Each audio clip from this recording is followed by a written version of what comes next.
Zdravейте, bonjour à tous. Aujourd'hui, je suis en pleine campagne bulgare avec Vivien, un Français qui habite ici. Salut Arthur. Salut Vivien. Alors, un Français qui habite en pleine campagne en Bulgarie, c'est pas tous les jours que je vois ça. Comment ça se fait? Ça se fait que j'ai quitté la France au moment où la conjoncture a été un petit peu tendue. Voilà, pour me réfugier au centre de la Bulgarie et sur le sommet des Balkans. Voilà, on est à 700 mètres d'altitude, un petit village situé, comme tu peux voir derrière, au-dessus de la ville de Gabrovo. Voilà. Et toi alors, qu'est-ce que tu fais ici? Quelle est ton occupation, ton travail, ta passion? Donc là, je restaure ma maison avec ma compagne. On a acheté une petite maison ici. Si vous voulez voir la maison, comment rénover une maison en Bulgarie, comment ça se passe, d'avoir quand même une maison en campagne, ce qui n'est pas rien. Et comment vous aussi vous pouvez être aidé pour votre propre installation en Bulgarie, et surtout si c'est à la campagne, mais pas que. Restez jusqu'à la fin de la vidéo. Et je te propose qu'on aille directement vers la maison. Allez, à la maison, c'est à 100 mètres, on y va. C'est parti, allons-y.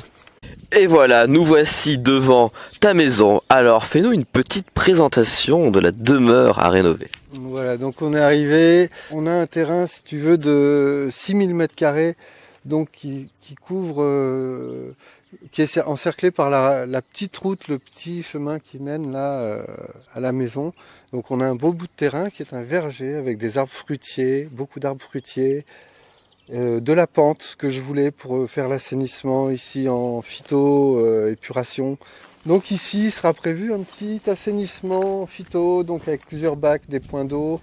D'accord, alors ici on arrive au niveau du jardin. C'était un gros tas de remblais, c'était tout plat. Donc là je fais des petites terrasses, je mets un petit peu de relief. Et je vais en faire un potager, un petit peu dans l'esprit permaculture. Clairement dans l'esprit permaculture. C'est un jardin en chantier, hein, voilà, début de travaux. Et ouais, on va se donner rendez-vous alors dans un an pour voir le paradis. J'espère. Nouveau jardin d'Éden. J'espère. De Bulgarie. Quand je vois ce que j'ai fait déjà en un mois, je pense que oui, dans un an, il y aura peut-être un beau changement.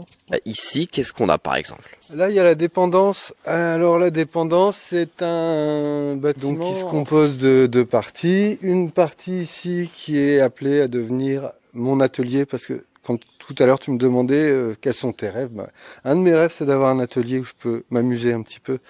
Dans le bois notamment, tu vois, j'ai fait un kayak en bois par exemple, ça c'est des choses qui m'amuseraient de refaire.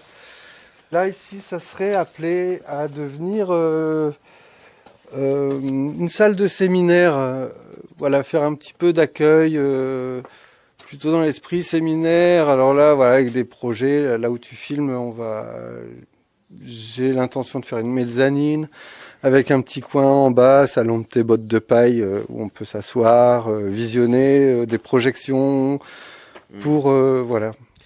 Et alors, ça serait pourquoi ces séminaires? Pour ma chérie, pour Jana, qui est astrologue, et donc qui pourrait travailler ici sur place, ou faire venir des intervenants, pour diverses choses, peut-être louer le lieu à cette intention. Le nom de la chaîne de ma compagne sur YouTube, donc ça s'appelle Invitation Sidérale. Elle fait de l'astrologie védique, de l'astrologie antique, voilà, qui est basée sur l'observation du ciel tel qu'il est. Écoute, je mets le lien de la chaîne de Jana en description, allez voir ça. Et donc ta compagne est bulgare. Et ma compagne est bulgare, ce que j'aurais pas deviné au début parce qu'elle parle français mieux que moi. On s'est rencontrés en France, elle a vécu longtemps en France. Et même maintenant, elle est un petit peu dépaysée. En arrivant ici, il y a elle découvre en même temps que moi la Bulgarie. Faut le dire, 20 ans d'absence, tout a changé. C'est vrai. Surtout dans cette période, voilà. Donc ouais, voilà le chantier. En fait, ici, quand on est arrivé, si tu veux, dans cette pièce...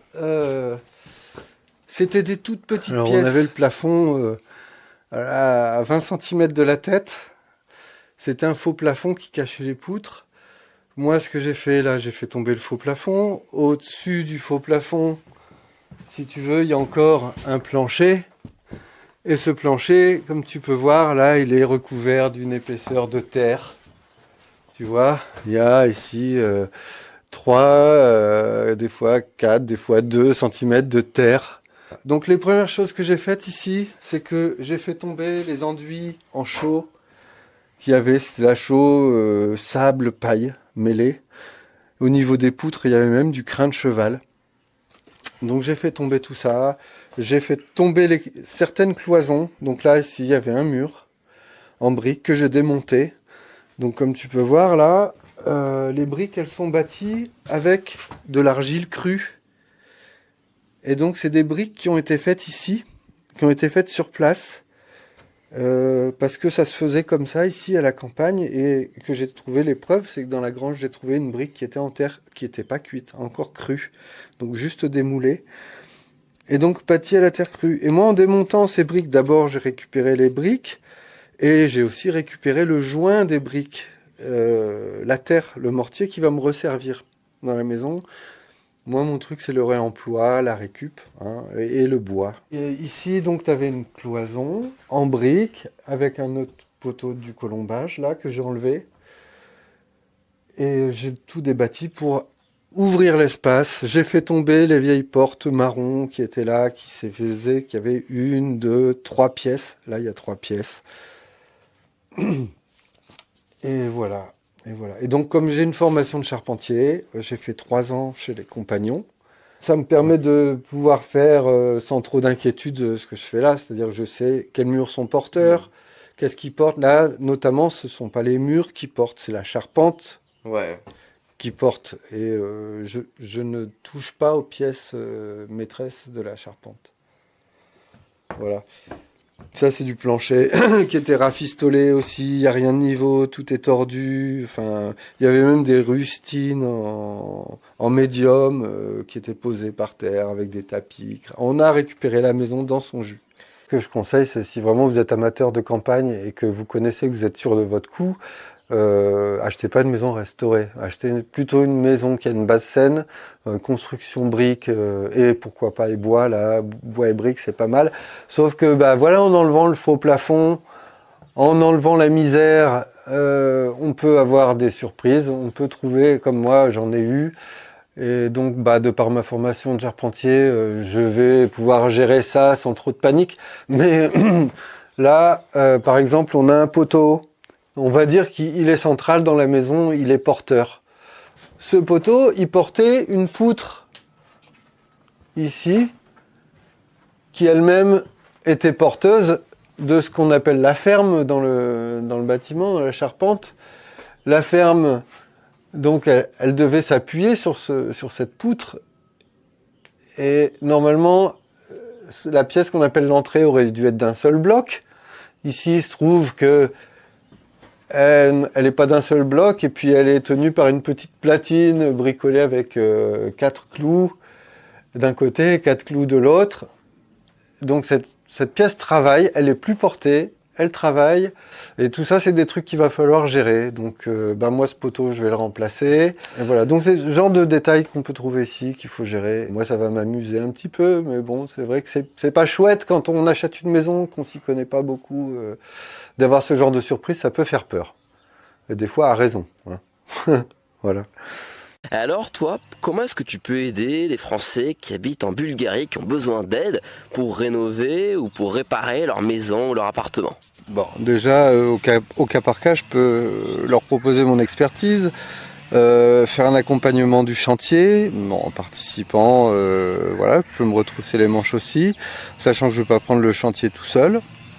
Et je peux aussi faire du dépannage, si vous avez des petites réparations à faire, des petits travaux, je suis un petit peu touche à tout.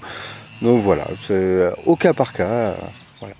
Donc si vous voulez bénéficier de l'aide de Vivien pour votre maison, votre appartement en Bulgarie, contactez-moi par email à contact@arthurivan.com ou bien sur Telegram @arthur-ivan IVAN ou sur Instagram @français-Bulgarie.